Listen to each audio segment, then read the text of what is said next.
రాజకీయ కక్షతో తెలంగాణ తల్లి విగ్రహాన్ని మార్చారని మాజీ డిప్యూటీ సీఎం రాజయ్య అన్నారు. బీఆర్ఎస్ వర్కింగ్ ప్రెసిడెంట్ కేటీఆర్ ఆదేశాల మేరకు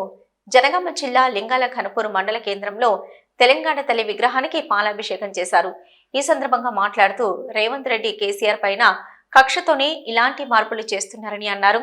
తెలంగాణ చరిత్రను సంస్కృతిని కించపరిచే పనులు చేస్తున్నారని మండిపడ్డారు.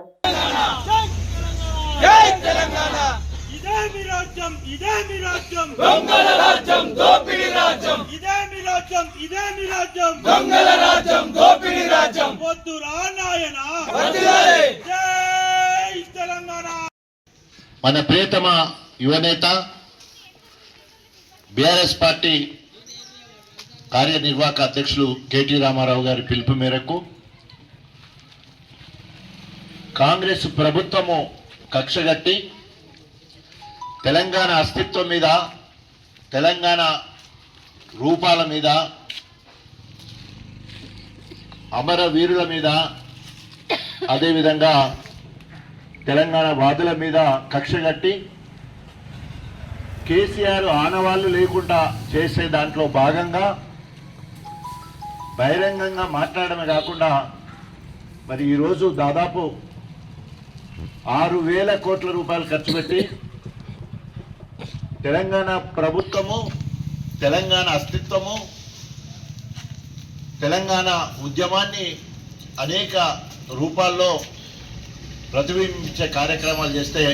ఒక్కొక్కటిగా వాటన్నింటినీ కూడా తొలగించాలనే ఆలోచనతో ముందుగా టీఎస్ ఉన్నదాన్ని టీజీ చేసి ఆ రకంగా, అదేవిధంగా తెలంగాణ మోనోగ్రామ్ ముద్రలో మరి చార్మినార్ ఉంటే దాన్ని తీసే కార్యక్రమం, కాకతీయ కళాతోరణం ఉంటే దాన్ని తీసే కార్యక్రమం, అనేక పార్కులకు కానీ మిగతా ప్రభుత్వ రంగ సంస్థలకు ఆ పేరు లేకుండా చేసే కార్యక్రమం, చివరిగా సిగ్గు లేకుండా మరి నిన్న మనం పేపర్లో చదివినాం, దీక్ష విజయ్ దివాస్ అంటే కేసీఆర్ సచ్చుడో తెలంగాణ తెచ్చుడో అనే నినాదంతో దేశంలో ఉన్న 36 రాజకీయ పార్టీలను ఒక్కటి చేసి సావునోట్లో తలబెట్టి కేంద్ర ప్రభుత్వ మెడలుంచి తెలంగాణ రాష్ట్రాన్ని సాధించి ప్రపంచంలో తెలంగాణకు చోటు కేసీఆర్ ద్వారా అనే విధంగా తెలంగాణ ఉద్యమంలో అనేక పదవులకు రాజీనామా చేసి భారతదేశంలో ఏ నాయకుడు చేయలేని త్యాగాలు, ఎమ్మెల్యే పదవికి రాజీనామా చేసిండు,